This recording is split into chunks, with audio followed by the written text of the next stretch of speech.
Bonsoir à tous et bienvenue sur D8 pour un nouveau voyage au bout de la nuit, une nouvelle soirée littéraire. Alors ce soir, nous allons continuer donc la lecture de Splendeur et misère des courtisanes d'Honoré de Balzac.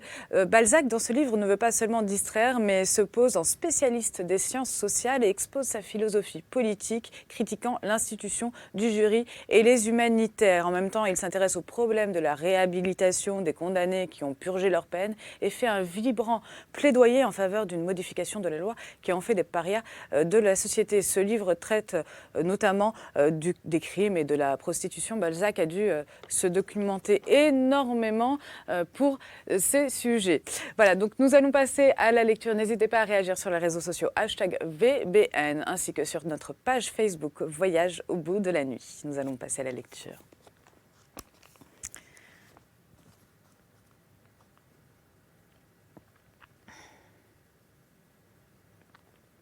Aucune des puissances femelles que tu nommes n'a barboté dans la rue, dit Finot, et ce joli rat a roulé dans la fange. Comme la graine d'un lys dans son terreau, reprit Vernou. Elle s'y est embellie, elle y a fleuri. De là vient sa supériorité. Ne faut-il pas avoir tout connu pour créer le rire et la joie qui tiennent à tout? Il a raison, dit Lousteau, qui jusqu'alors avait observé sans parler. La torpille, c'est rire et faire rire. Cette science des grands auteurs et des grands acteurs appartient à ceux qui ont pénétré toutes les profondeurs sociales. À 18 ans, cette fille a déjà connu la plus haute opulence, la plus basse misère, les hommes à tous les étages. Elle tient comme une baguette magique avec laquelle elle déchaîne les appétits brutaux si violemment comprimés chez les hommes qui ont encore du cœur en s'occupant de politique ou de science, de littérature ou d'art. Il n'y a pas de femme dans Paris qui puisse dire comme elle à l'animal « Sors !» et l'animal quitte sa loge. Et il se roule dans les excès. Elle vous met à table jusqu'au menton. Elle vous aide à boire, à fumer. Enfin, cette femme est le sel chanté par Rabelais et qui, jeté sur la matière, l'anime et s'élève et l'élève jusqu'aux merveilleuses régions de l'art. Sa robe déploie des magnificences inouïes. Ses doigts laissent tomber à temps leurs pierreries, comme sa bouche les sourires. Elle donne à toute chose l'esprit de la circonstance. Son jargon pétille de traits piquants. Elle a le secret des onomatopées, les mieux colorées et les plus colorantes. Tu perds 100 sous de feuilleton, dit Bixiou en interrompant Lousteau. La torpille est infiniment mieux que tout cela. Vous avez tous été plus ou moins ses amants. Nul de vous ne peut dire qu'elle a été sa maîtresse. Elle peut toujours vous avoir. Vous ne l'aurez jamais. Vous forcez sa porte, vous avez un service à lui demander. Oh!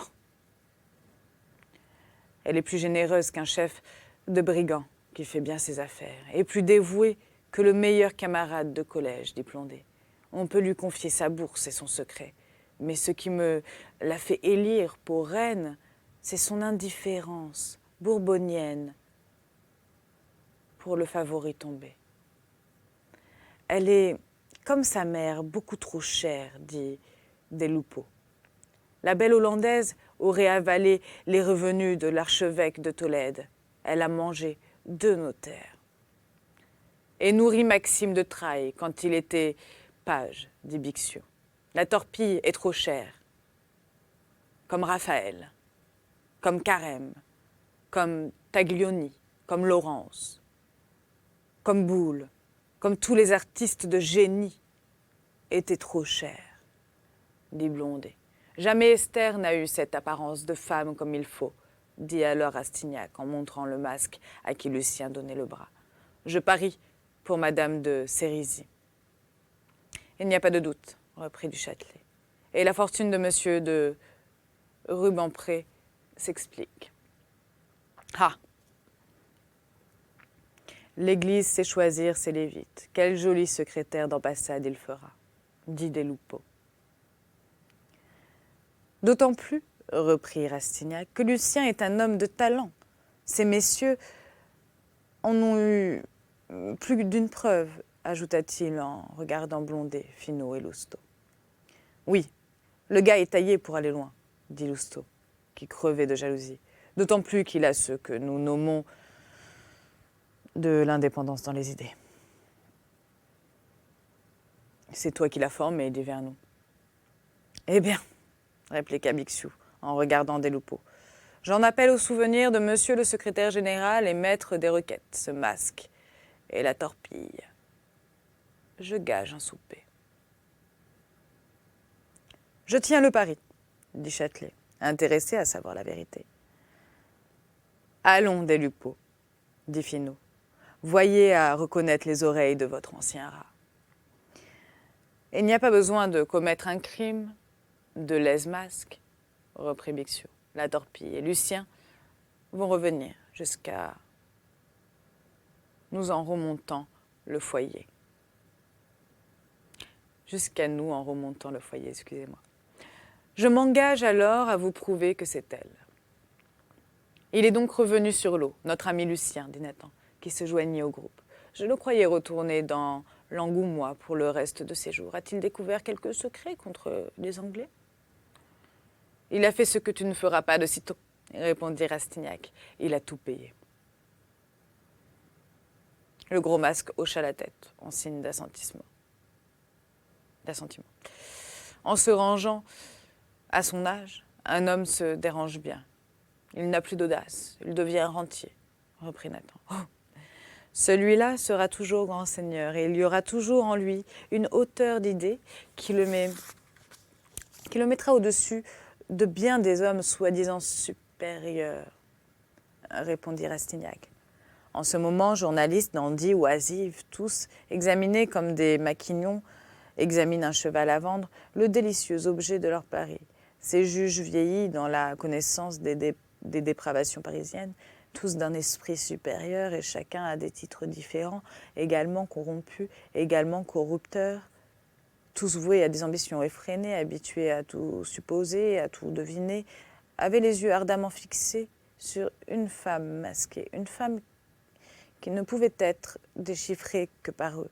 Eux et quelques habitués du bal de l'opéra savaient seuls reconnaître sous le long linceul du domino noir, sous le capuchon, sous le collet tombant qui rendent les femmes méconnaissables, la rondeur des formes, les particularités du maintien et la démarche, le mouvement de la taille, le port de la tête, les choses les moins saisissables aux yeux vulgaires et les plus faciles à voir pour eux.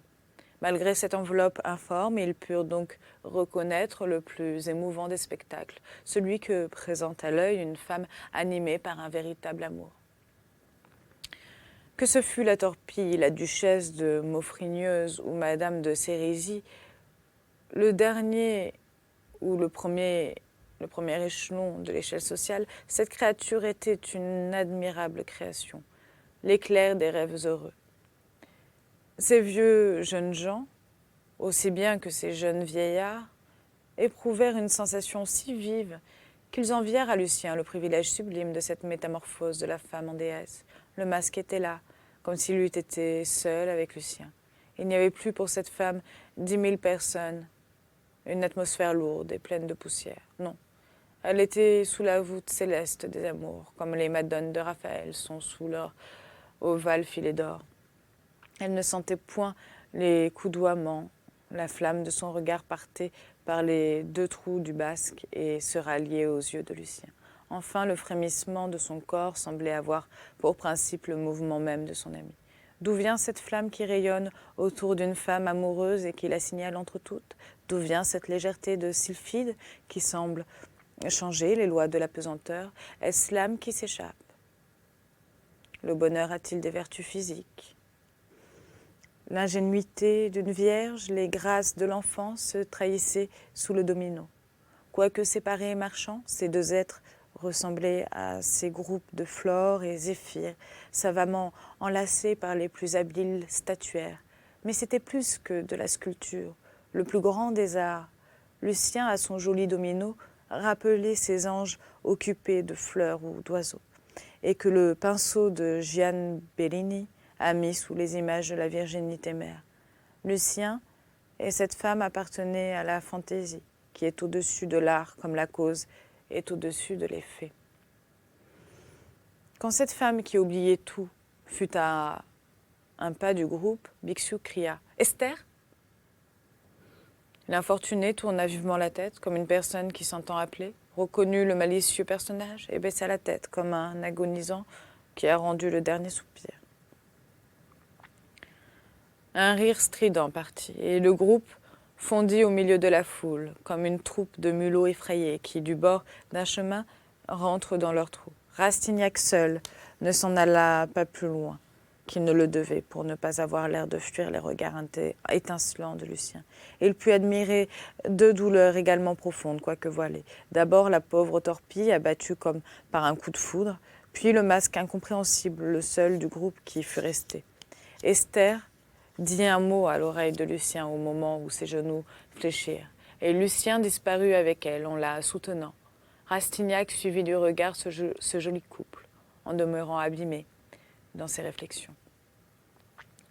D'où lui vient ce nom de torpille ?